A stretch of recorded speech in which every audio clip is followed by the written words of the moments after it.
Hello friends, आज के इस वीडियो में हम लोग विंस्टन चर्चिल और उनके भारत के बारे में विचार के बारे में जानकारी लेने वाले हैं।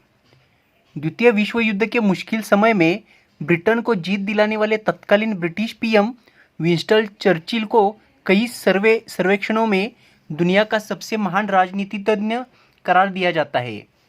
विश्व युद्ध के दौरान उन्होंने अपने नेतृत्व कौशल, शातिर चालों और दृढ़ निश्चय से अंग्रेज़ों को जीत दिलाई।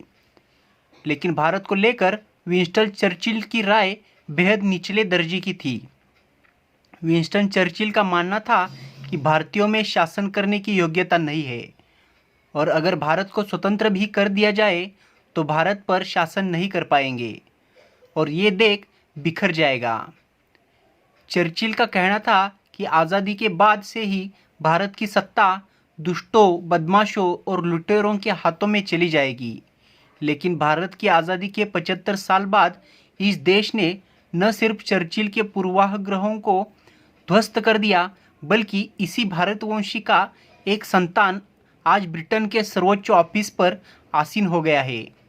विंस्टन चर्चिल की अनर्गल भविष्यवाणियों के 75 से 80 सालों के बाद Rishi Sunak the great Britain के प्रधानमंत्री बन चुके हैं।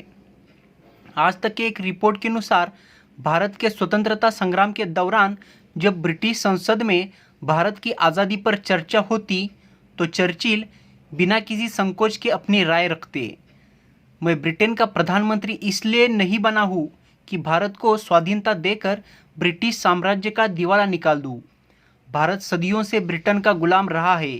इसके निवासियों को आज़ादी के सपने देखने का कोई हक नहीं है। ब्रिटिश साम्राज्य इतना शक्तिविहीन नहीं हो गया है कि वह भूखे नंगे भारतवासियों को कुचल न सके। चर्चिल कहा करते थे कि भारतीयों की भाषा मीठी तो होगी, लेकिन दिल बेवकूफ़ियों से भरा हुआ है। वे सत्ता के लिए एक दूसरे से लड़ेंगे और इन राजनीतिक लड़ाइयों में भारत पूरी तरह से खत्म हो जाएगा। आज 75 साल बाद इतिहास फुल सर्किल पर आ गया है।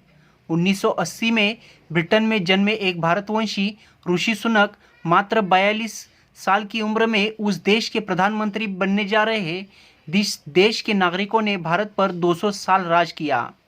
ऋषि सुनक की कहानी ये बताती है कि अगर स्वस्थ प्रतिस्पर्धा हो, मौका मिले, तो चर्चिल की धारणा के विपरीत भारतीय प्रतिभा अपना सर्वश्रेष्ठ देने में पीछे नहीं हटती। तो दोस्तों, ये थे चर्चिल के भारत के ऊपर विचार। आप उनके बारे में क्या सोचते हैं ये कमेंट बॉक्स में लिखिएगा।